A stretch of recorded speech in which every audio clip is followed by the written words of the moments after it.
Muy buenas tardes, bienvenidas y bienvenidos en Casa SEAT. Yo soy Gabriele Palma, soy el director de Casa SEAT y es un placer contar con vosotros.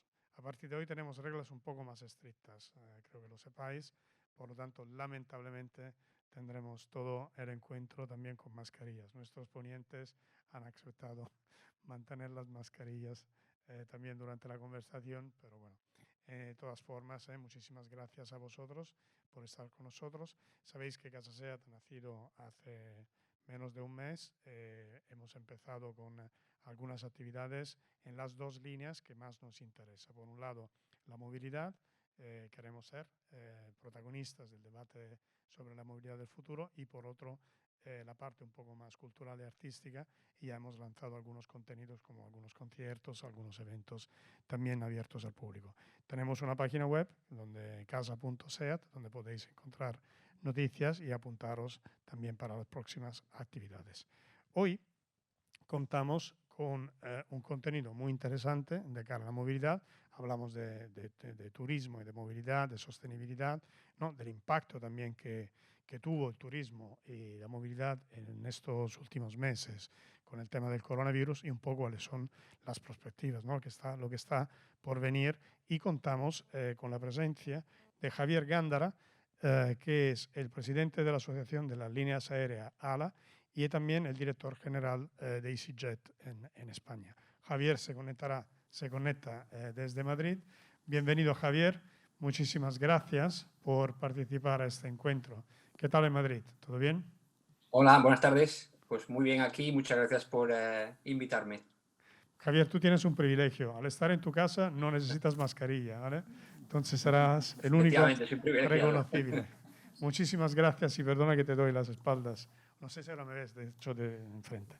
Luego tenemos a Manel Villalante, que es el director general de Estrategia e Innovación de Renfe. Muchísimas gracias a Manel, que también Soy yo, sí. Es él, que también vive en Barcelona y trabaja en Madrid. Se mueve con AVE, supongo. Sí. Por lo tanto, sabe mucho de movilidad también en primera persona. Y luego tenemos a Mario Massarotti, que es el CEO de Grimaldi Logística España. Por lo tanto, hemos pasado de la parte de las líneas aéreas, hemos hablado de los trenes por tierra y hablamos también de lo que es el transporte marítimo a través de Mario, un buen amigo y CEO de Grimaldi Logística España. Muchísimas gracias, Mario, por estar con nosotros. El moderador es Patrick Torrent, que es el director ejecutivo de la Agencia Catalana de Turismo y que moderará el evento. Y muchísimas gracias también a Patrick, porque seguramente también nos ayudará a entender un poco cuáles son las líneas del futuro. Sin más, paso la palabra a Patrick y a todos los amigos para este debate que seguramente será muy interesante. Muchísimas gracias a todos. Muchas gracias. Muchas gracias, Gabriele. Gracias por acogernos en esta Casa SEAT. En primer lugar, felicidades. Felicidades por Casa SEAT y felicidades por la apuesta de SEAT para un futuro sostenible, también para un futuro sostenible del turismo. Ayer presentasteis noticias muy importantes para el futuro de nuestra movilidad y, por tanto, es un placer poder, celebrarlo hoy precisamente hablando de turismo y de sostenibilidad con estos ponentes, organizado precisamente por Casa SEAT, en el que vamos a tener la oportunidad de hablar de la movilidad por tierra, mar y aire. Y lo haremos con Javier Gándara, presidente de ALA. Buenas tardes, Javier. Con Manel Villalante, director de Estrategia y Desarrollo de Renfe, y Mario Massarotti. El evento lo celebraremos en castellano y tendrá una duración aproximada más o menos de 1 hora. Y si queréis estar al día de todas las actividades de Casa SEAT, pues la web de Casa SEAT, www.casa.seat.es, y tendréis la oportunidad de ver qué hace Casa SEAT y qué tipo de actividades podéis encontrar en esta casa que hemos tenido la oportunidad de visitar de la mano de Gabriele y que realmente nos ha sorprendido tanto en diseño como en contenido, como en oportunidad de convertirse en un hub de referencia en el debate sobre la movilidad en Barcelona y en Cataluña. Gracias, por tanto, por acompañarnos en este evento organizado por Casa SEAT, en el que vamos a debatir sobre los retos más importantes que tenemos acerca de la movilidad en el futuro. Retos que se ven ahora evidentemente agravados o complicados con la situación de crisis sanitaria que estamos viviendo, pero que no son retos nuevos en general, que son retos que al final estaban ya detrás de una emergencia climática y de un reto de sostenibilidad con el que evidentemente pues ahora esta situación nos obliga a lidiar de una forma mucho más intensa y precipita de una forma u otra también las decisiones a tomar al respecto. Por tanto, nos enfocaremos en el futuro inmediato de cómo salir de esta situación en la que estamos ahora inmersos, pero hablaremos también sobre futuro un poco más allá, incluso más allá de la vacuna. Parece que haya un mañana después de la vacuna distinto, pero efectivamente yo creo que tendrá sentido darle un poco este enfoque. Permitidme que primero presente de forma breve unas pinceladas del perfil de cada una de las personas que nos acompañan. Y vamos a empezar con Javier. Javier Gándara es presidente de la Asociación de Líneas Aéreas, ALA, que está conformada por 80 compañías nacionales e internacionales que operan en España, entre ellas 9 de las 10 aerolíneas con mayor volumen de tráfico aéreo. Además, es director general de EasyJet para España, Portugal y Países Bajos. Tiene 50 años, trabajó como Senior Manager para España y Portugal en la compañía internacional FedEx. En 2007, Javier fue nombrado director de operaciones de EasyJet en España y ese fue su puesto hasta el 1 de mayo de 2011, cuando se convierte en director general de EasyJet para España y Portugal. Asimismo, se graduó también en Ingeniería Aeronáutica por la Politécnica de Madrid.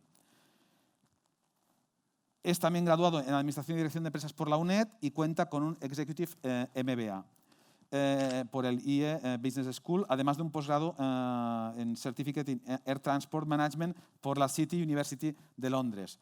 Es el autor del libro Revolución en los cielos, claves del éxito de las aerolíneas de bajo coste, editado por Itaeria, y está casado y tiene 2 hijos. Gracias, Javier, por acompañarnos desde Madrid, con el privilegio de hacer, además, esta conversación sin mascarilla. Gracias a vosotros. Manel, desde julio de 2018, Manel es el director general de Desarrollo y Estrategia de Renfe.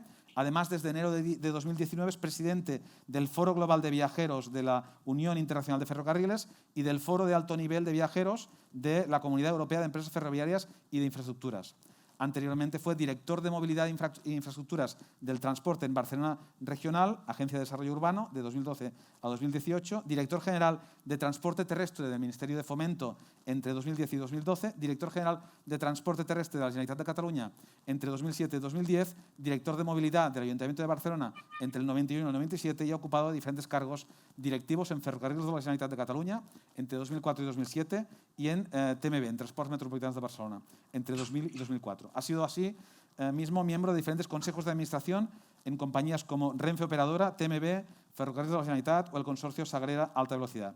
Dirige actualmente el posgrado en Smart Mobility, Sistemas Inteligentes de Transporte en la Universidad Politécnica de Cataluña y ha sido profesor de Planificación y Economía del Transporte en la misma universidad. Muchas gracias, Manuel, por acompañarnos en este acto. Mario Massarotti nació en Nápoles el 8 de febrero de 1973.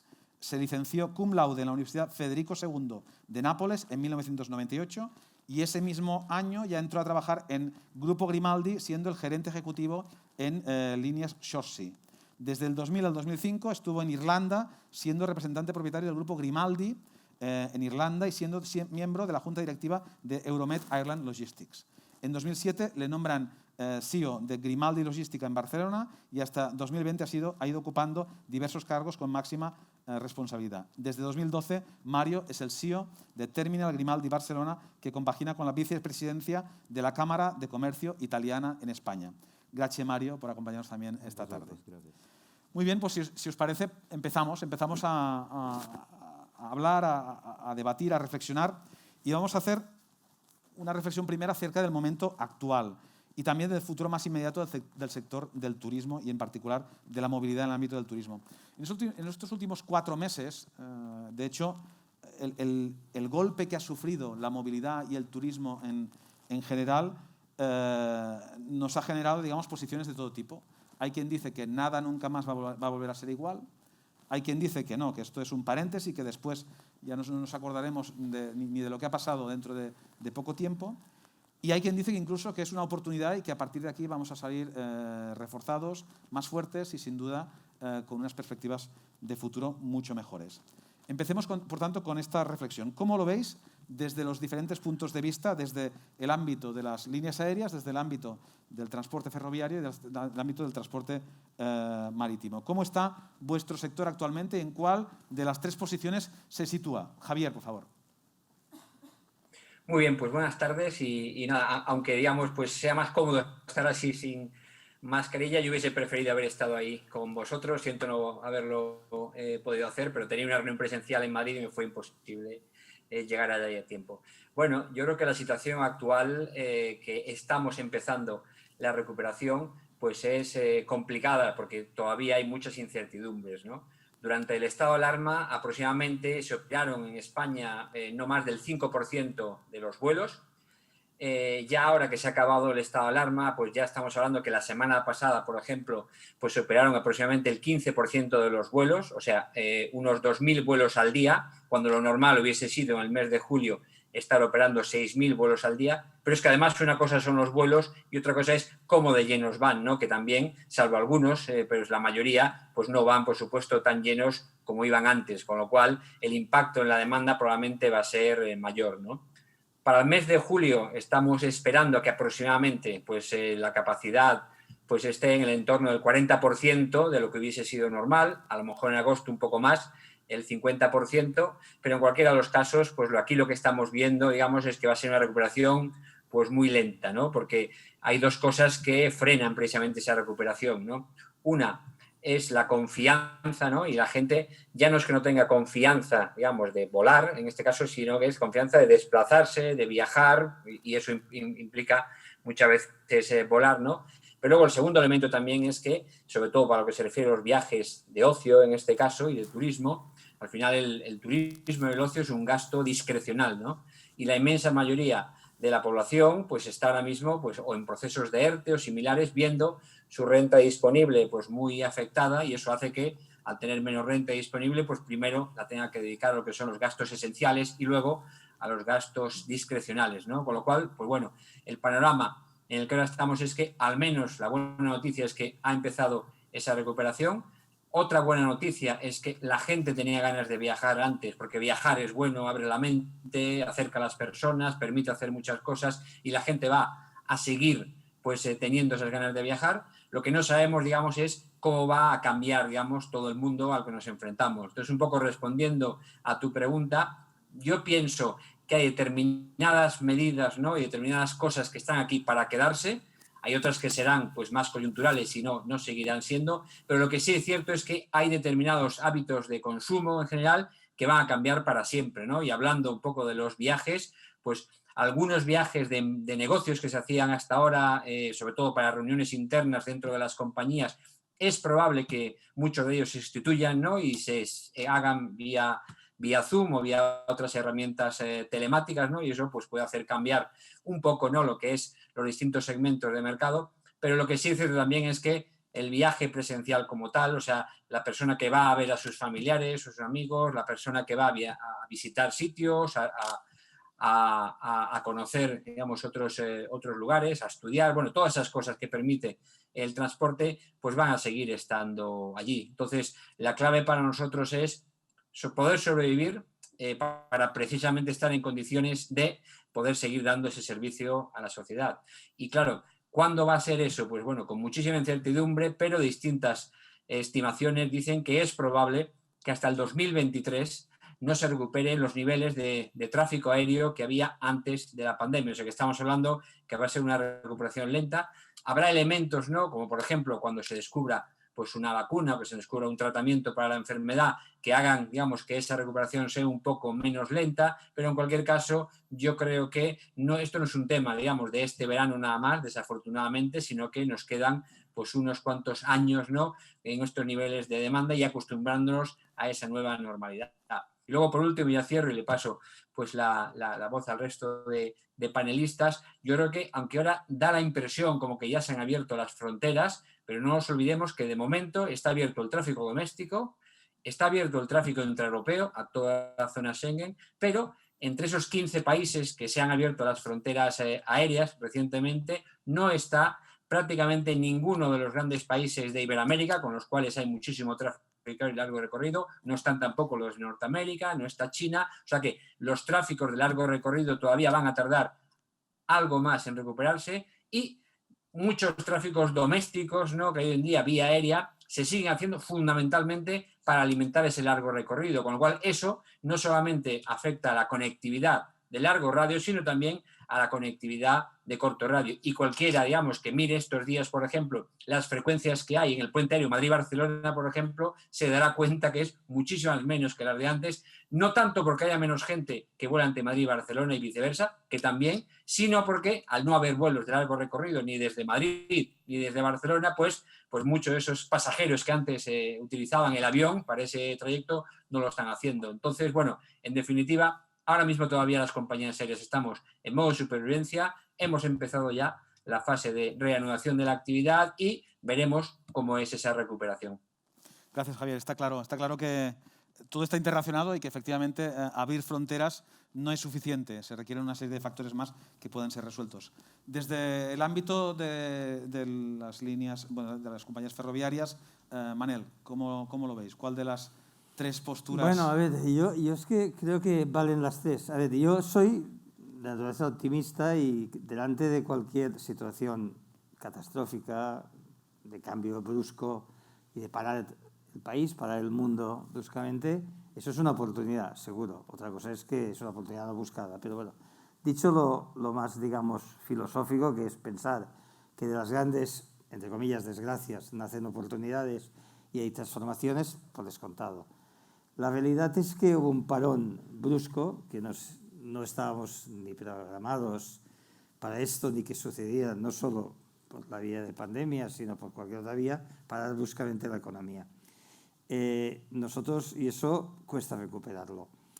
Si va a haber cambio o no, yo pienso que nosotros somos dos tipos de público. Uno es el que lo coge cada día, las rodalías aquí, de cercanías, que es como el de metro, el de los autobuses, que esto es una movilidad muy asociada al mercado de trabajo y son concurrentes que van casi cada día por el mismo sistema de trabajo.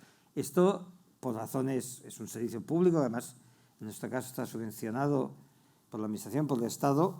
En eso prácticamente damos el 100% de la misma oferta que teníamos antes para garantizar, en la medida que sea posible, pues una mayor distanciamiento social, etcétera, y para actuar como motor de revulsivo de la compañía. En estos momentos hemos recuperado como el 50% de la demanda, comparando con un día como hoy, ¿no? Porque mes de julio siempre es menos movilidad, no hay la escolar, etcétera. En Madrid y en Barcelona. Aquí, en esta parte, tenemos un grave hándicap, ¿no? Y eso es un poco las secuelas. A mí lo que miedo me da, quitando, yo creo que está bien recordarlo, de que COVID no solo ha afectado a la movilidad, ha afectado a las familias, a mucha gente y se ha llevado mucha gente por delante, ¿no? Ha sido muy malo y todavía está aquí, estamos así y hemos de hacer todo lo posible para vencerlo como enfermedad, que además ha afectado a capas más sensibles de nuestra sociedad, ¿no? Pero dicho esto, es que no gane más batallas. Y lo que no puede ganar es la batalla de un retroceso en lo que era la reivindicación, el Green Deal, el pensar en una movilidad sostenible, es decir, que no gane otra batalla, esa no la va a ganar. Por tanto, los objetivos de antes siguen siendo válidos, es decir, por la movilidad sostenible, la prioridad del transporte público y los objetivos, y eso yo creo que todos los países, por lo menos de nuestro entorno, están en esta línea, desde la propia Comisión Europea, todos los gobiernos. Por tanto, ahora ha hecho daño y hay que evitar que eso... Y es cierto porque hay una cosa muy irracional, que es el miedo. Y el miedo a tocarse, a juntarse, está cerca, y claro, el transporte público es eso. El transporte colectivo, el avión, el barco, es estar con gente en un espacio cerrado, y eso hemos de combatirlo, porque claro, ahora está creciendo, recuperándose antes la movilidad en coche que en transporte público, en Madrid, en Barcelona, en Roma, en París, en Londres, también en Nueva York. Claro, contra eso hay que saber luchar y que no deje secuelas. Es humanamente comprensible que la gente tenemos miedo, tenemos miedo, pero eso nos jugamos otras cosas, también la salud, también nos jugamos la salud con eso, ¿no? Y luego en lo segundo que se veía antes, pues en las líneas de AVE, los servicios comerciales no subvencionados y que está muy asociado, es lo más parecido al tráfico aéreo, ¿no? Lo que decías ahora. En esto, pues en estos momentos está circulando el 30% de los trenes y el nivel de ocupación está alrededor del 80%, menos, o sea, un 20% menos que la ocupación cuando circulan todos los trenes. Por tanto, quiere decir que hay muchísima menos gente que se mueve. Eso también es el miedo, ya no es tanto una relación directa con la economía, que también, pero no es tan lineal como lo es en lo que es el sistema de transporte cotidiano. Y aquí hay muchas cosas a analizar. Una es el miedo, otra cosa es el impacto que puede suponer que hemos tenido un chute muy fuerte de teletrabajo y algo quedará de esto. En España, antes de COVID, aproximadamente el 8% de lo que era teletrabajable se hacía por teletrabajo, que era de los países de cola de la Unión Europea. Tampoco es tanto, ¿no? Porque Holanda, que era el líder, era el 14% de todo lo que es teletrabajable. Ahora estamos en una situación que España ha llegado al 20 y tantos % en esta situación, ¿no? De esto quedará algo, sí, y eso es positivo también, porque eso es conciliación, es cambio de hábitos en sentido positivo, y por lo tanto eso se habrá quedado. Habrá que ver cómo se recupera la otra, digamos, asociada, ¿no? Por tanto, yo pienso que va a ser, yo soy más optimista y pienso que nosotros hemos hecho, eso de la bola de cristal no la tiene nadie, ¿no? Y lo hemos dicho públicamente. Pensamos que este año, en el caso de la alta velocidad, cerraremos con un 46% menos de pasajeros que tuvimos el año pasado. Eso tiene un impacto además sobre las cuentas de la compañía, que en esa parte no es subvencionada, porque no puede estar subvencionada, por tanto, compite en un mercado. Y que recuperaremos a partir del próximo año de forma escalonada y podemos llegar a cuotas del 70-80% de recuperación en el escenario menos ni pesimista ni optimista, intermedio, a finales del año próximo. Todo supeditado a que no haya rebrotes, a que no haya una situación, digamos, de otro tipo que evidentemente puede condicionar todo esto, ¿no? Pero en ese tema, por tanto, tenemos incógnitas. Lo que sí tenemos claro es que los principios que eran de transformar digitalmente la movilidad, crear la movilidad como servicio, ser un operador integral de movilidad, buscar acuerdos para acompañar a la gente puerta a puerta, en patinete, en bicicleta, en coche compartido, tren, avión, es integrar todo eso, que era nuestro hardcore, nuestro leitmotiv antes sigue siendo válida, porque esa batalla COVID no nos la ganará. Por tanto, yo soy algo más optimista, pero la crudeza de los números está ahí. Y sobre todo, hay que combatir el miedo. Y combatir el miedo es que la gente se convenza. Entonces, estamos haciendo materialmente todo lo que podemos hacer en limpieza, en calidad de aire. Se lo garantizo. Mejor y más no se puede hacer. Incluso hacemos cosas como que haya gente, ahora si lo ven, si van en la verán que está limpiando mientras la gente sube y baja. Igual no haría falta, pero es para que gente lo vea y se dé cuenta que el olor a desinfectante, que antes era una cosa desagradable, cuando entras en un sitio y dirías, uy, qué olor, ahora entras y dices, hombre, ¿no? Entraba en un sitio, pues claro, pues hemos de hacer lo que llamo yo metalimpieza, es decir, que la gente cuando entre lo note, ¿no? Entonces estamos en esa línea para convencerlos, ¿no? Y por tanto, bueno, es tiempo. Ahora nos jugamos otro futuro, que es el futuro de vivir en un mundo que podamos respirar. Esos días hemos aprendido muchas cosas. Lo primero es que hemos respirado mejor. El aire, la calidad del aire que tenemos ahora no es la que teníamos antes de COVID, ¿no? Y en los días del confinamiento máximo era muchísimo mejor. Por tanto, hemos aprendido a respirar mejor. Bueno, pues ahora lo que hay que hacer ha sido aprender a respirar con digamos, un actor indeseable, ¿no? Pero hay que aprender a seguir pudiendo respirar, si no tanto, bastante bien, como nos merecemos, y eso es trabajo de todos, pero todo tener confianza. Pero yo soy, por tanto, optimista, porque es que además nos pagan para eso. Nos pagan para que las cosas funcionen, ¿no? Claro, es que el pesimismo no lleva a ningún sitio. Ahora, optimista, pero bien informado, de pies a tierra, ¿no? Pero vaya, yo creo que recuperaremos. Gracias, Mayal. Mario, desde el ámbito de las compañías marítimas del transporte por mar, ¿cómo lo veis? Sí, yo creo, por lo que es el transporte por mar, como nosotros somos bastante regional respecto a los aviones, hemos notado, aparte del hecho que no hemos parado prácticamente nunca de transportar también durante el COVID. Obviamente todo lo que era turismo se ha parado, pero todo que, por ejemplo, lo que eran choferes, el transporte de camiones se seguía andando en el barco.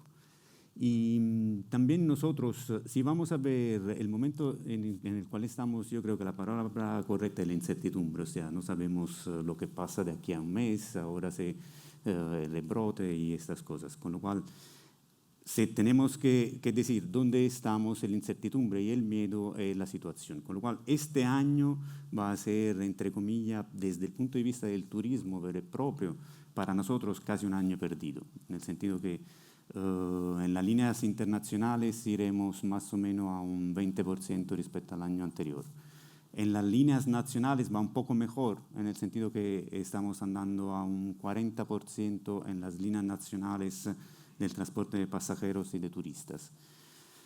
Pero creo que es una cosa temporal. O sea, nosotros teníamos planes de expansiones, estamos comprando barcos, no hemos parado. De la flota durante este periodo se ha parado solo el 10% de nuestros barcos, el resto ha seguido viajando. Con lo cual, como dice correctamente, nos pagan para ser optimistas, pero nosotros nos lo creemos. O sea, el transporte por barco en sí a lo mejor sufre menos también respecto al transporte por avión, por una cuestión de amplitud de los espacios que una persona tiene la posibilidad de estar al aire abierto. Claro, es un transporte también un poco más lento, es un transporte más low. Entonces, pero la idea que nosotros nos hacemos para el año próximo es que se volverá un transporte para el año próximo. También porque es un tipo de turismo que va acompañado del propio coche, es un tipo estamos hablando de turismo sostenible, nosotros pensamos de ser un transporte sostenible. Y también en una pandemia, desde un punto de vista sanitario, creo que esto va a afectar muy poco a nuestro tipo de actividad, decimos. Pero es un tipo de actividad bastante regional respecto al resto. Entonces, yo creo que pero la cosa importante es superar el miedo. O sea, ahora habrán muchas noticias, la vacuna, hay quien dice que habrá otra vez en otoño una situación, pero el mundo no se va a parar como se ha parado. Hemos asistido a un experimento social que creo que hemos visto que no es sostenible este tipo de experimento. La gente tiene ganas de moverse, tiene necesidad de moverse y obviamente este tipo de situación no creo que sea algo que se pueda repetir en el futuro. Con lo cual, optimismo nosotros también desde el punto de vista del transporte marítimo. Gracias, Mario. De hecho, lo comentaba antes Manel cuando hablaba del aire que respiramos y de la calidad del aire que respiramos. El precio que hemos pagado por esta calidad de aire que respiramos es demasiado caro. Esto es una de las preguntas que nos podríamos formular. ¿Es demasiado caro? ¿Nos podemos permitir como sociedad pagar este precio económico y evidentemente lo más doloroso todavía en vidas humanas que ha supuesto la mejora de la calidad del medio ambiente? Evidentemente, apartándonos de esto y pensando en la movilidad del futuro y pensando en lo que pueda haber quedado de todo esto, en la reflexión que el consumidor haya podido hacer.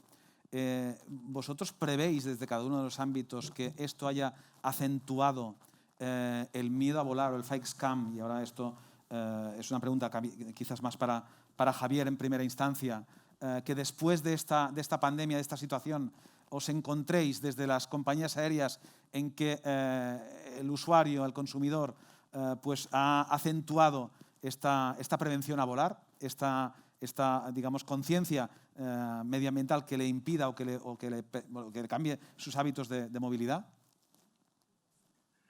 Bueno, pues nosotros creemos que es una tendencia que ya estaba existiendo antes de esta pandemia. No creo que la pandemia lo haya acelerado. Si algo, en cualquier caso, la pandemia también poco ha puesto, yo creo que en su justa medida lo que estamos hablando, porque la aviación ha parado completamente o casi completamente y, sin embargo, el nivel de emisiones de CO2 tampoco ha bajado tanto. ¿Por qué? Porque realmente, al final, como nosotros no nos cansamos de decir, la aviación a nivel mundial representa el 3% de lo que son las emisiones de gases de efecto invernadero, ¿no? Entonces, pues yo lo decía más de una vez, ¿no? Que al final, si tú imagínate, ¿no?, que la aviación parase por completo por supuesto, cuando lo decía, no pensaba que iba a poder ser cierto, ¿no? Pues en ese caso, pues el mundo que viviríamos sería un mundo con el 97% de las emisiones como tal, que probablemente, digamos, no sería un mundo muy distinto en lo que se refiere a la calidad del aire que respiramos, sin embargo, sería un mundo completamente distinto en cuanto a la calidad de vida de la gente por la conectividad y cómo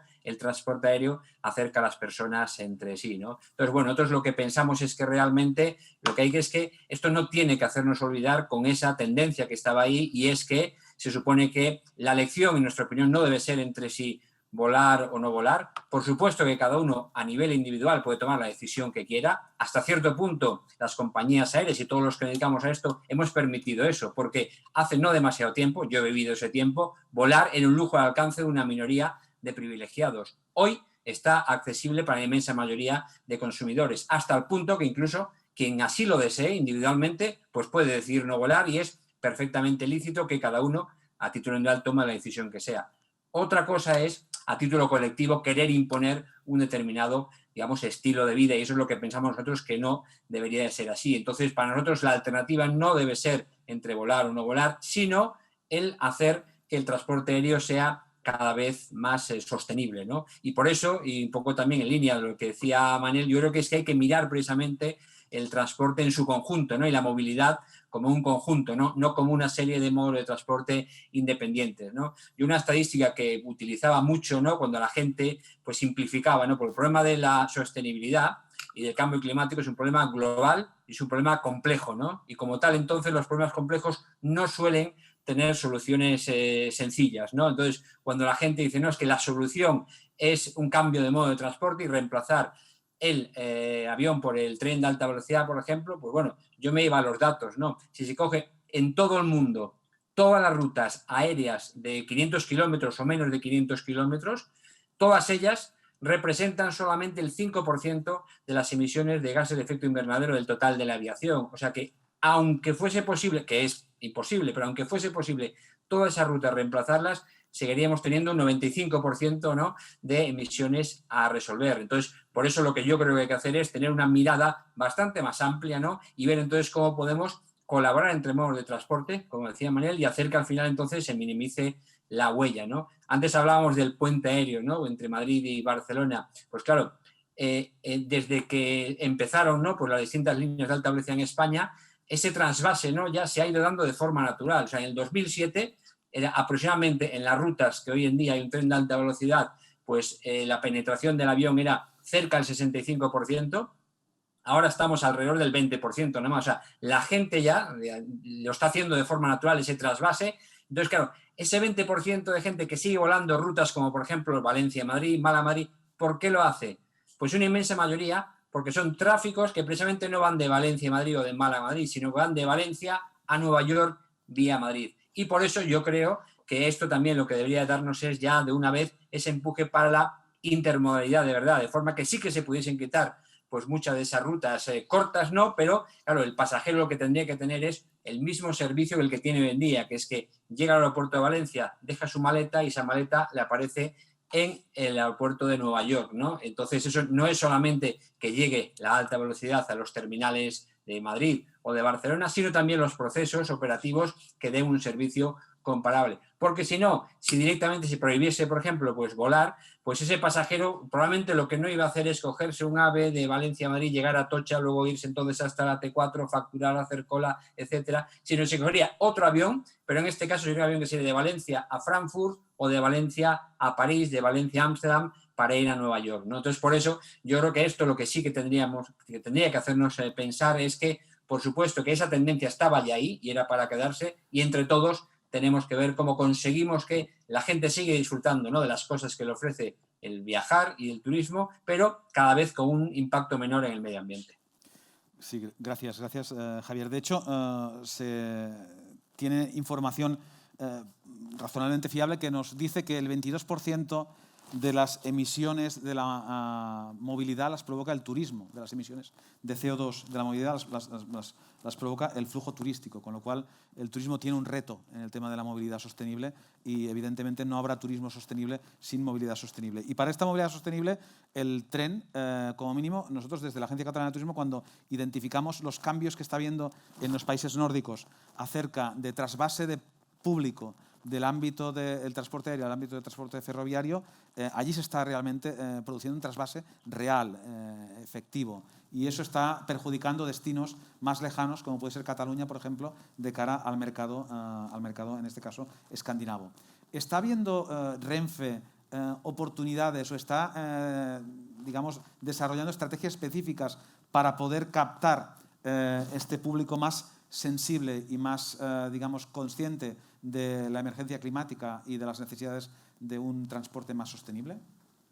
Hombre, estando de acuerdo con casi todo lo que ha dicho Gándara, claro, nosotros y ellos competimos para un determinado segmento de mercado, ¿no?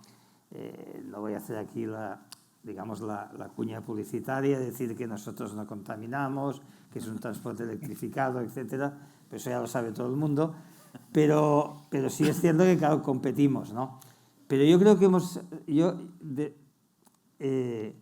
no nos engañemos, los altos niveles de contaminación y el cambio climático son los turismos, no es el transporte colectivo, tampoco los autobuses, aunque vayan a diésel, no es, o sea, es los autobuses, los vehículos particulares. Y lo que hemos notado estos días, eso estoy de acuerdo, no es que no habían aviones y había muchísimos menos trenes y menos barcos, no, lo que hemos notado es que no habían coches en las ciudades. Por tanto, yo creo que lo que hemos de hacer es que cada sistema de transporte tiene su público, su espacio, y lo que hay que hacer es adaptarse. Y a la gente lo que se ha de ofrecer es una integración de todos ellos, buscando el mayor nivel de eficiencia. Yo estoy de acuerdo en que el puente aéreo sobrevive de los que son recalcitrantemente del avión. Siempre te encuentras alguno en el AVE y dice, no, es que yo cuando voy a reuniones a IFEMA, pues voy del aeropuerto y cojo el metro y es mucho mejor que el AVE desde Atocha y tal. Bueno, pero básicamente es los que usan como hub otro aeropuerto, ¿no? Entonces, que eso lo hemos de integrar, por descontado, y eso está ya en los planes, pues sabe del Ministerio, pues integrar, y por lo tanto eso yo creo que se va a dar de natural, esta sustitución del avión de corto radio por la alta velocidad, si se da intermodalidad al avión de largo radio, que ese sí que es insustituible. Porque, claro, podemos renunciar a ir a Nueva York. Ahora te de propaganda, ¿eh? Podemos renunciar al avión, pero podemos ir en barco y es tiempo, como mismo es tiempo. O podemos no ir, o nadando, cosa que eso, aparte de tiempo, es estar en una forma que no es el común de los mortales. Por tanto, cada cosa en su sitio. Y en ciudad se tiene transporte público. Y el coche debe quedar limitado a un espacio muy determinado en la ciudad. Y seguramente, y el coche, y eso en SEAT ahora es pionera, el coche con otra mentalidad de coche, que probablemente es compartido, es otro tipo de vehículo. Por tanto, es decir, si tenemos una hoja de ruta, una dirección, un objetivo, y remamos todos en la misma dirección, no hace falta ir nadie contra nadie. Es decir, el coche también tiene su espacio, pero probablemente va a ser un coche limitado a determinado uso, de tracción eléctrica y de flota compartida, por ejemplo. Porque es cierto que no puedes llegar a todo el mundo en tren. Es decir, por ejemplo, aquí en Cataluña se habla poco y también hay parte de Cataluña buida, ¿no? Pero lo de la España vaciada o vacía, el DAT también tiene su juego, pero eso es de otro día. No podemos llegar en AVE a todas partes. Nosotros estamos estudiando, por ejemplo, si hay una estación de AVE en León y otra en Valladolid, hemos de conseguir que eso sea un hub en el símbolo ferroviario, de que a partir de allá se pueda llegar a las partes más desiertas de Castilla con un sistema de transporte público integrado con el AVE. Y entonces ganará el AVE y ganará el transporte, digamos, más comarcal, pero sobre todo quien ganará es el ciudadano. Y ganará el país porque no se despoblará. Eso en Cataluña también hay partes que están así. Por tanto, eso es, la integración es el futuro. Competir, claro que hemos de competir, y con los aviones competimos cuando podemos, pero sobre todo hay que integrar. Y hay que buscar qué es lo mejor para el conjunto de la ciudadanía, qué es lo más eficiente energéticamente, cómo hacemos la transición energética, cómo hacemos el Green Deal, el objetivo verde, que estaba antes de... A ver, y yo siempre cuando hablamos, estos días me he hinchado, aquí es la primera vez en varios meses que hablo con público, aunque sea con mascarilla, ¿no? Pero cuando lo he explicado delante de una pantalla, me he hinchado de explicar, bueno, pues cómo nos afecta el COVID, cómo es cambio y tal, y luego piensas, jolín, solo han sido 4 meses, y lo que te rondaré, pero gordo, 4 meses. En 4 meses vamos a olvidar lo que llevábamos generaciones intentando lograr, que son ciudades más abiertas, más amables, más respirables, la integración modal, no competir los modos. O sea, todo eso, el social shipping, por ejemplo, como una alternativa al camión exclusivamente por carretera, es decir, todo eso lo hemos olvidado en 4 meses. Por tanto, yo creo que vamos a estar ahí, pues buscar acuerdos, eso es el futuro, sin duda. El reto de la última milla también para el turismo, cómo llegar a desconcentrar las grandes concentraciones turísticas que tenemos en litoral y en ciudades, llegar a estos entornos mucho menos saturados, mucho menos concentrados, que es en definitiva también lo que parece que el comportamiento del nuevo turista va a buscar o está empezando ya a buscar, ¿no? Espacios también más oxigenados. Y hablando de concentraciones y espacios oxigenados, pues está también el debate acerca del transporte marítimo, también acerca del mundo de los cruceros, pero también acerca del transporte marítimo. ¿Cómo desde las compañías, en este caso de transporte marítimo, estáis trabajando en este posible cambio de comportamiento, con mínimo visión que el cliente o que el consumidor pueda tener acerca de las concentraciones, acerca de posible riesgo en la concentración de personas en un barco? Sí, nosotros lo tomamos el tema de la sostenibilidad lo tomamos muy en serio. O sea, para nosotros no es tema de bromas o de hablar y de charla. O sea, las inversiones que se están haciendo hoy en día en nuestro sector son la mayoría dedicadas al tema de la sostenibilidad. Tenemos un recorrido muy amplio. Tenéis que considerar que en el transporte marítimo hablamos que el 90% de la mercancía mundial se mueve en barcos. O sea, los barcos consuman, son 100.000 barcos en el mundo y consuman un 3% de la producción del petróleo mundial. O sea, es una pequeña parte, pero es una parte importante. Está claro, como decía correctamente Manel, que la mayoría de la parte, no estamos en Casa SEAT, a lo mejor es politically non correct, pero la mayoría de la contaminación es el transporte por rueda, no es por barco. Pero es una parte importante que también nosotros tenemos como sector de la naviera.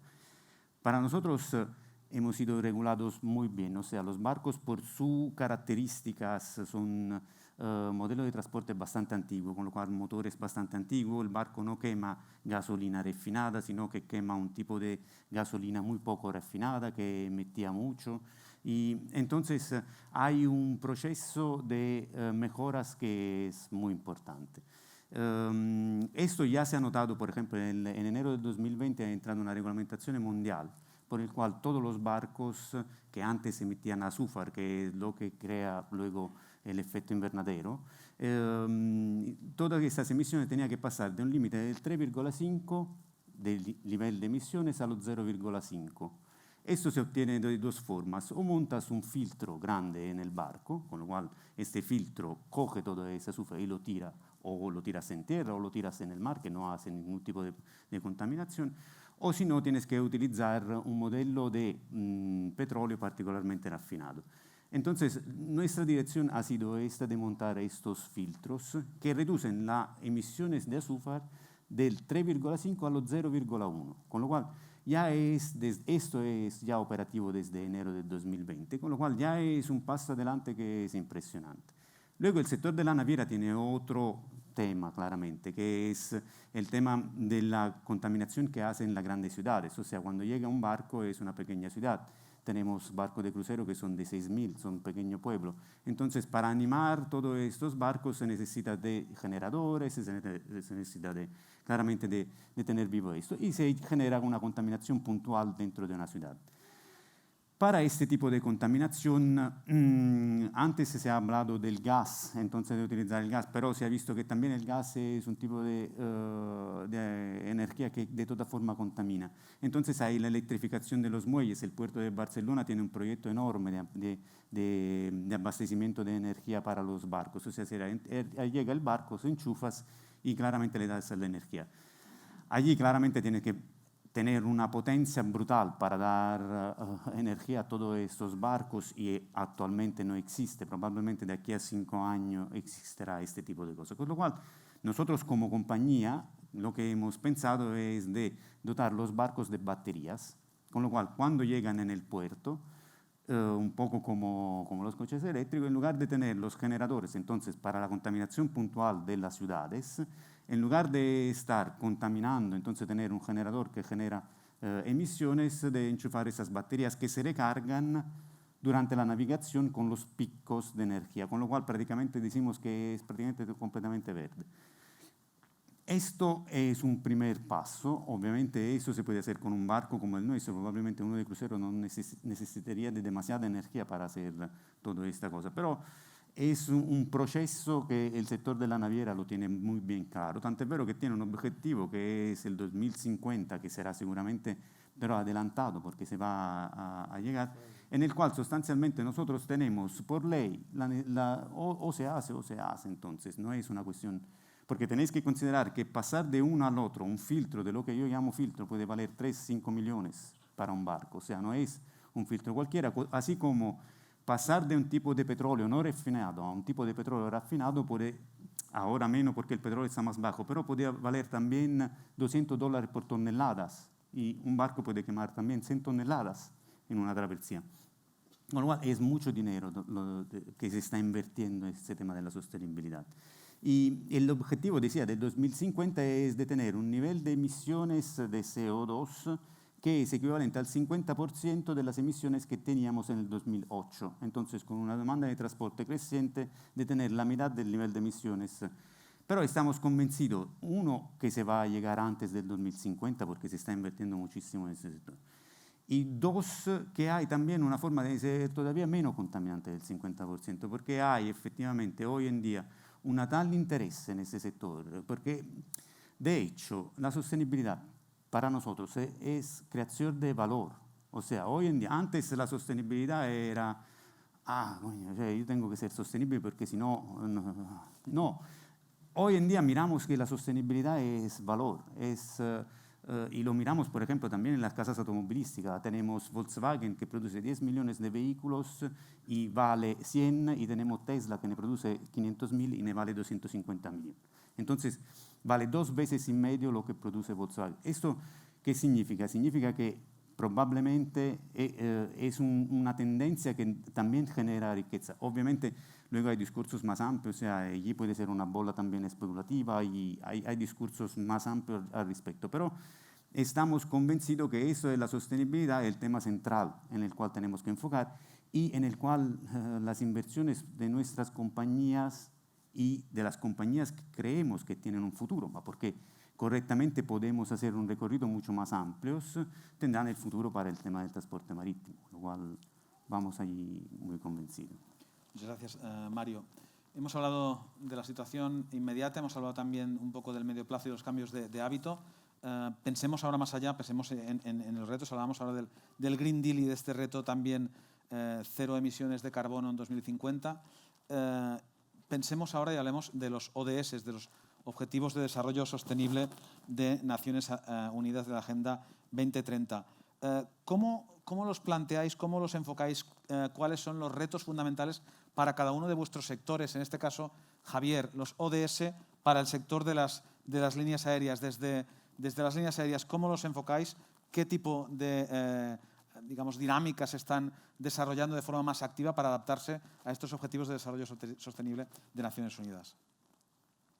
Sí, bueno, pues en cuanto al tema de los objetivos de desarrollo sostenible, yo creo que es importante pues ver que uno de los principales, ¿no?, pues, efectos, ¿no?, que produce la aviación, ¿no?, es que produce desarrollo económico, ¿no?, y al final el desarrollo económico pues lo que va pues produciendo precisamente pues es menos pobreza y que eso al final vaya alimentándose, ¿no? Por eso entonces nosotros hay un elemento importante que es que, claro, lo miramos casi todo desde una perspectiva occidental, ¿no? De Europa occidental, Atlántico Norte, ¿no? Y claro, nosotros aquí ya estamos acostumbrados a lo que yo decía antes, ¿no? A que volar es algo al acceso de la inmensa mayoría de consumidores. Eso todavía no es así en muchas partes del mundo, ¿no? Y lo que creemos es que pues, ese desarrollo al final pues tendrá que ir unido pues, a que pues, también se pueda empezar, digamos, en muchos más sitios a acceder no solamente al transporte aéreo, sino también a otros bienes esenciales, ¿no? Entonces, hablando específicamente de los objetivos de desarrollo sostenible, desde luego que hay uno fundamental, ¿no? Que precisamente es, pues eso, el cambio climático y como eso, entonces, pues todas las iniciativas pues que llevamos tiempo haciendo y que vamos a seguir haciendo, ¿no? De invertir en nuevas aeronaves, por lo que decía Manel, ¿no? Claro, es cierto que se puede elegir no volar a Nueva York, pero si, digamos, quieres ir a Nueva York, pues hoy en día, salvo que tengas mucho tiempo o mucho dinero, o las dos cosas, pues tienes que ir por avión, ¿no? Y del total de las emisiones, ¿no? De la aviación, de ese 3%, que es cierto que es similar al nivel que también tiene pues, todo el sector marítimo, pues alrededor del 80% se producen rutas de más de 1.500 kilómetros, ¿no? Esas rutas que no tienen ninguna otra alternativa, salvo el no acceder, ¿no? Entonces, por eso, muchos de los esfuerzos que se están haciendo es, por un lado, es de buscar pues, la posible electrificación del transporte aéreo, aunque eso va a ser complicado, va a llevar un tiempo, o al menos que sea híbrido, pero también hay otra, digamos,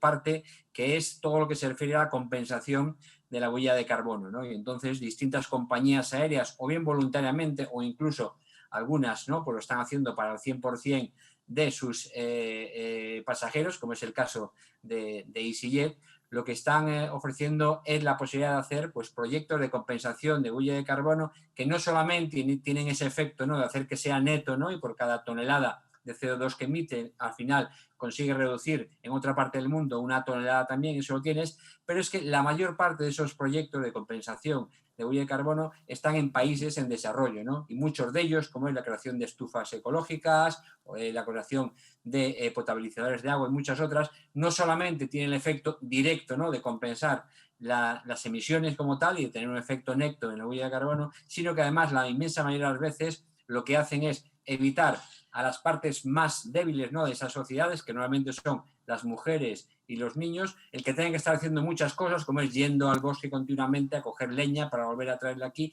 de forma que tengan más tiempo disponible y entonces pues puedan trabajar, en el caso de las mujeres, y estudiar en el caso de los niños, ¿no? Y entonces es uno de muchos ejemplos donde, aunque puedas tener un objetivo inicial, ¿no? Que sea el objetivo directo de compensar huella de carbono, pues siempre casi todas las acciones que hacen pueden tener un efecto, en este caso positivo, en otros casos hay que tener cuidado que no sea negativo, con el resto de objetivos de desarrollo sostenible. Yo creo que hoy en día, vamos, lo que buscamos todos es tener un mundo más sostenible, no solamente en lo que se refiere pues, a la parte medioambiental, que también, ¿no? Porque si no tenemos un medio ambiente sostenible, al final pues desaparecemos todos como raza y como sociedad, pero también sostenible, digamos, en mayúsculas con el resto de componentes y por eso yo creo que cada vez más compañías están tomándose esto en serio y cada vez más todas las que son las políticas no van orientadas a un único elemento de esos objetivos de desarrollo sostenible, sino que pues van orientadas a pues, varios de ellos y en algunos casos incluso a todos ellos. Gracias, Javier. Manel, en el caso del transporte por tren, objetivos o retos principales en materia de cobertura de los objetivos de desarrollo sostenible de Naciones Unidas. Nosotros reducimos absolutamente la huella de carbono en la transformación. Nos queda todavía una parte importante de servicio que es con diésel, especialmente en líneas de baja demanda, y aquí hemos de sustituirlo rápidamente en lo que es electrificación o si no sustituir con los combustibles como gas natural y seguramente lo que creo que tiene más futuro que es el hidrógeno, ¿no? Pero yo me quedaría en lo que decía mi compañero que vuela, digamos, porque es que hay que hacer el zoom de esto, ¿no? Porque es que eso, al final, es decir, los objetivos de Naciones Unidas no es solo luchar contra el cambio climático, es también luchar contra la desigualdad, la pobreza, la mortalidad infantil. Es decir, y eso se crea generando riqueza, es la transición energética a otro modelo energético, es también cambio del modelo productivo. Y por tanto, lo que intentamos Naciones Unidas y intentamos todos es no poner solo el foco en un lado, que está muy bien y es muy necesario, pero con eso arreglaríamos poco el problema de fondo, ¿no?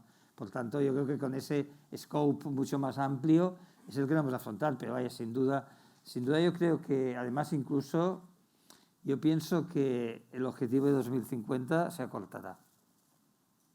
Y los que ya tenemos una edad, pero bueno, tampoco tanto, porque ganas aún tenemos, ¿no? Mientras los oía y cuando antes he visitado el edificio estaba pensando, a mí me dicen que SEAT me habla de estas cosas hace 10 años y me hubiese parecido pues que, bueno, que era un argumento de marketing. Lo cierto es que ahora se ha contrastado y hay inversiones y hay desarrollo, tal, ¿no? No es para hacer cuña publicitaria de SEAT, pero eso lo está haciendo todo el sector de automoción. Es decir, yo creo que hemos conseguido aunar en esa línea a todos. Yo creo que es que, puedo decir, es que eso no es un objetivo de cualquiera y tal, y reconvertir. Yo escuché al presidente del grupo Volkswagen no hace tantos años, 5 o 6 años aquí en Barcelona, que dijo, yo creo que debe ser algo, porque dijo, en 5 o 6 años vamos a dejar de ser fabricante de coches y seremos proveedores de servicios de movilidad. Y pensé, hombre, pues debe ser que va en serio, porque normalmente los grupos industriales tienen una perspectiva mucho más rápida que lo que tenemos los que somos operadores de un servicio, ¿no? Por tanto, esa es la línea. Ver todo en su conjunto, pensar que COVID han sido unos meses, que va a estar aquí, pero que lo tenemos ya más o menos controlado, espero, y pensar en ese objetivo amplio en todos y que, es decir, pues que cada uno juegue su papel y pensar que nuestro mundo que vemos cada día es muy pequeño respecto a lo que es el mundo global y en eso y los objetivos de Naciones Unidas es para dejar a nuestros hijos un futuro mejor que el que hemos tenido nosotros. Tenemos el riesgo de ser la primera generación que deja a sus hijos una situación peor que la que heredó de sus padres y eso nos va a hacer pensar a todos. Pero claro, eso es la mentalidad de Europa Occidental, del Atlántico Norte, como has dicho tú. Eso si lo ponemos en un subsahariano es todavía bastante peor, ¿no? Por tanto, bueno, hemos de trabajar en esa línea y no, el medio ambiente está muy bien, el cambio climático está muy bien, pero no se acaba todo ahí. Eso es la punta del iceberg y hay que tener el iceberg entero a la vista. Gracias, Manel. Mario, desde vuestro punto de vista, Manel ya se ha mojado. Objetivo 2050 cero emisiones, sí y antes incluso. A ti, además de los objetivos de desarrollo sostenible, también, desde vuestro punto de vista, objetivo 2050 posible, alcanzable. ¿El Green Deal es una utopía? Sí, yo creo que nosotros lo he dicho antes, ¿no? Un poco las inversiones que se están haciendo hacia esta dirección. Y tengo que decir que cuando hablamos de movilidad, considerando que en movilidad se gasta el 30% de las energías del petróleo, entonces el tema ambiental es fundamental por el tema de la movilidad. Con lo cual, obviamente hay mucho más, el desarrollo, el hecho que nosotros, el transporte de la mercancía, generar riqueza en todos los países. Entonces, esto es muy importante. Pero creo, volviendo a la pregunta, nosotros estamos ya invirtiendo mucho dinero en esta cosa y estamos convencidos que lo hacemos antes. Por lo que es los barcos, hemos visto que de momento la alternativa mejor es esta, el hecho de seguir utilizando el petróleo. En este momento es lo único que existe. Tenéis que considerar que el transporte por barco es lo que nos garantiza la globalización, o sea, el hecho de poder tener un móvil construido en China a un precio accesible y muchas más cosas. Entonces, la dirección de los barcos ahora se están haciendo varios estudios. El hidrógeno no parece que es una solución, mentre parece que es una cosa que es para mañana, porque ya están haciendo test. Por ejemplo, de utilizar la amonia junto con el búnker para quemar en los barcos, que prácticamente la amonia es emisiones cero, es partícula, creo, no soy un experto, pero de agua y oxígeno, entonces es muy transportable y parece que es una cosa mucho más accesible. Y como decía correctamente Manel, las casas automovilísticas lo están haciendo ya, o sea, es un proceso que, por lo que es micromovilidad, creo que ya se ha entre comillas, tomado una dirección muy clara y hacia la sostenibilidad. Los coches, los patinetes, vamos en Casa Seat y tenemos patinete, moto eléctrica y bici y luego el coche como última cosa. Por lo que es la macromovilidad, es un reto que es fundamental, es un reto muy, muy importante y yo estoy convencido que hay la tecnología para llegar allí. Muy bien, gracias. Bueno, yo creo que podríamos estar toda la tarde debatiendo acerca de movilidad y turismo sostenible y creo que también sería el momento también para abrir el turno de preguntas por parte de la audiencia, tanto a Manel, tanto a Mario como también a Javier. Cualquier pregunta que queráis formular es vuestro momento. Sí, por favor. Perfecto. Sí, para Javier. ¿Cuáles serían, aparte de compensar la huella de carbono en los transportes de aviación, qué otras acciones ya más técnicas a nivel de aeronave se están pensando tomar para reducir o llegar a estos objetivos de sostenibilidad?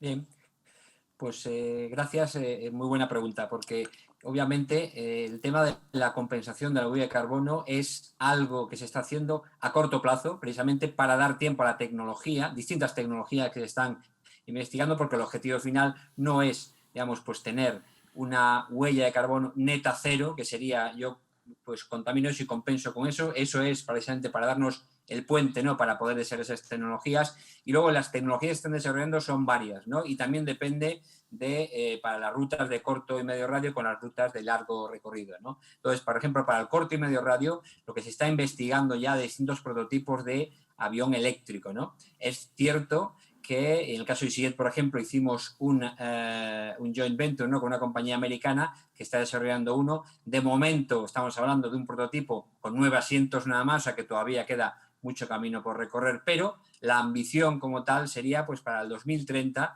el poder tener ya un avión, digamos, que podría más o menos sustituir en trayectos cortos, ¿no?, de pues 500 kilómetros o eso, a un avión, digamos, tipo A320, ¿no?, con unos 100 y pico asientos, ¿no? Entonces eso sería uno de los caminos. Otro es la tecnología híbrida, ¿no?, que sería decir, bueno, a lo mejor, por precisamente el tema del volumen, ¿no?, y la densificación de las baterías, a lo mejor, digamos, el pretender que pueda haber un avión completamente eléctrico, pues no es alcanzable, al menos con la tecnología actual, pero sí el tener, pues, tecnología híbrida, ¿no?, similar a lo que pasa con los coches, ¿no? Y ahí, pues, podría ser desde tener absolutamente los motores que haya que sean híbridos, hasta incluso una prueba que está haciendo Airbus, que es en un avión multimotor, pues tener algún motor convencional como tal y algún otro motor completamente eléctrico, ¿no? De forma que tienes la posibilidad de tener un poco ambas cosas. Por supuesto que no llegas a emisiones cero, pero sí que las reduces bastante, ¿no? Y luego, por otro lado, hay otra cuestión que se está desarrollando mucho, que son los combustibles alternativos de aviación, ¿no?, los normalmente conocidos como biocombustibles, ¿no? Y eso lo que hacen precisamente es, pues, reducir sensiblemente la huella de carbono de los vuelos, que eso de momento es quizás lo que a medio plazo,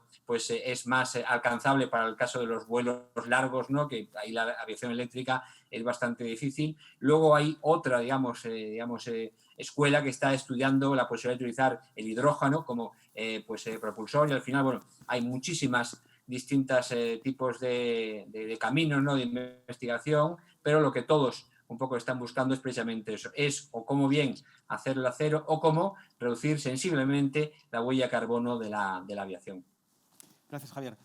Se lo hemos preguntado también a los otros dos compañeros de mesa. Según una respuesta sí o no, según tu punto de vista, objetivo 2050, cero emisiones de carbono desde el punto de vista de las líneas aéreas, por tanto, con estas innovaciones que nos comentas, ¿es posible?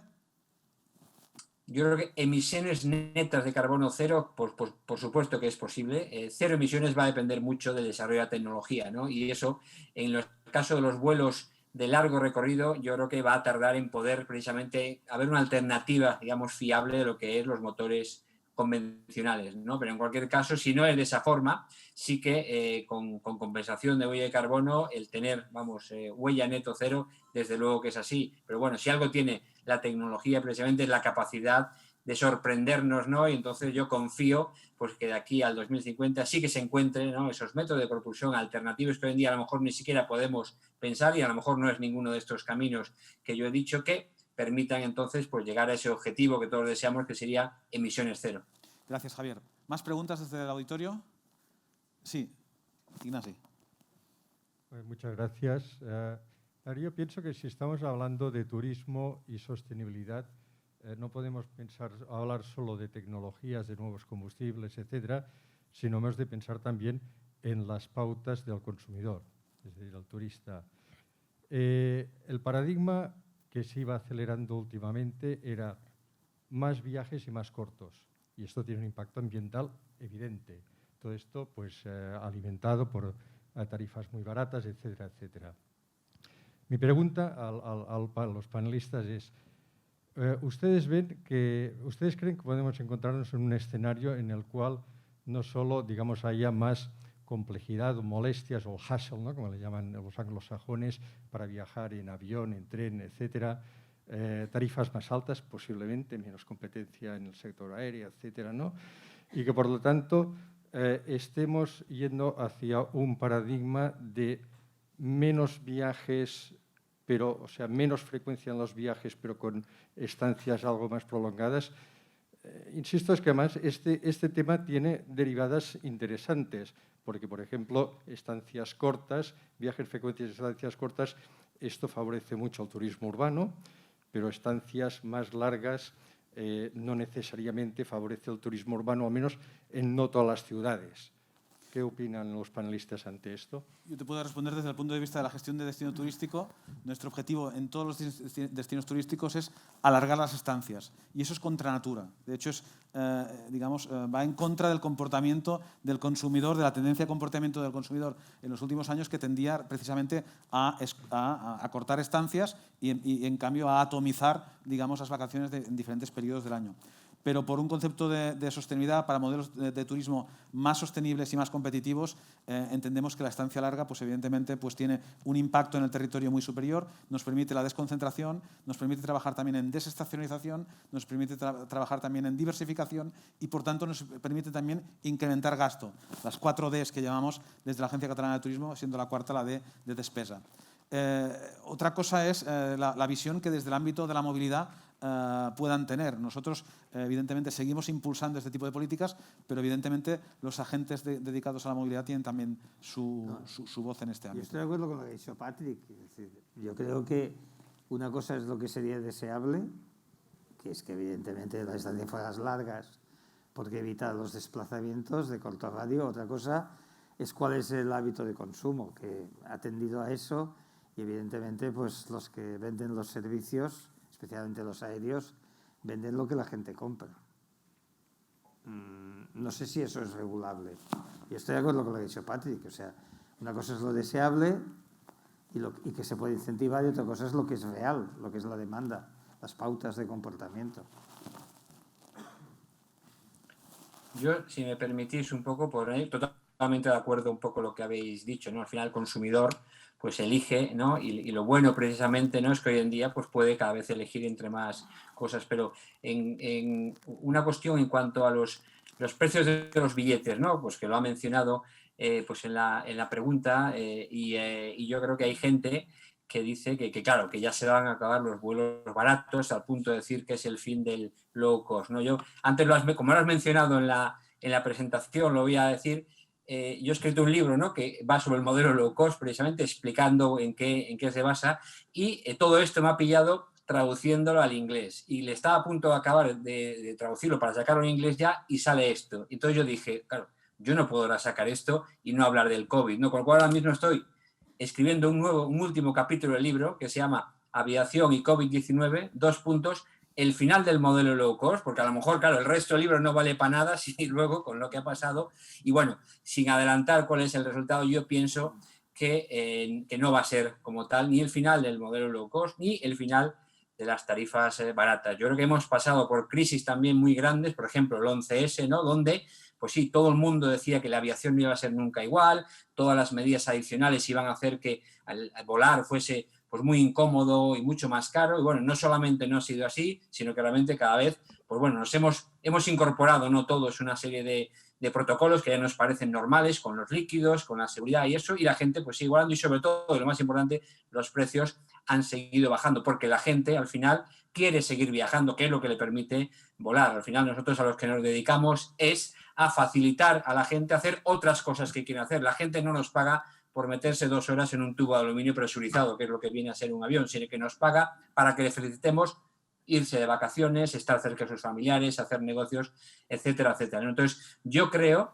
que de esto, digamos, desde luego, habrá algunas cosas que se queden, ¿no? Y habrá determinados protocolos que ya sean para siempre, habrá otros que no, que serán temporales, pero en cualquier caso, lo que sí creo que va a pasar es que volar, afortunadamente, va a seguir estando asequible para la inmensa mayoría de ciudadanos, ¿no? Y que eso, pues, es bueno, ¿no? Porque le permite precisamente a todos esos ciudadanos elegir, ¿no?, qué es lo que quieren hacer, cómo quieren disfrutar de su tiempo libre y poder entonces hacer todas esas cosas maravillosas que el transporte aéreo facilita. Está claro que las ganas de viajar siguen y eso nos lo demuestran también las estadísticas e informes de los estudios que estamos haciendo. Otra cosa será el cómo. ¿Tenemos una última palabra? Sí, gracias. Buenas tardes. En principio, estamos en casa SEAT. SEAT no hace ni aviones, ni hace barcos, ni hace trenes. Y en todo caso ha sido el símbolo de la libertad durante el siglo XX y el siglo XXI. Además, con una evolución tremenda en cuanto a la seguridad de los coches, ¿no? En todos los sentidos. De eso me querría referir. Y aprovechando que estamos en casa SEAT, cómo no, hablar de más cercano de lo que el individuo ha disfrutado y disfruta y quiere tener y seguir teniendo esta libertad de coger el coche, que sea sostenible, la moto, el patinete, lo que tengamos. Y que si además está fabricado aquí a 30 kilómetros de Barcelona y lo tenemos aquí tan cerca, tan cerca, tan cerca y estamos en plena casa SEAT, me gustaría también saber, a propósito del tema, qué nos dice SEAT de la sostenibilidad y de la movilidad sostenible.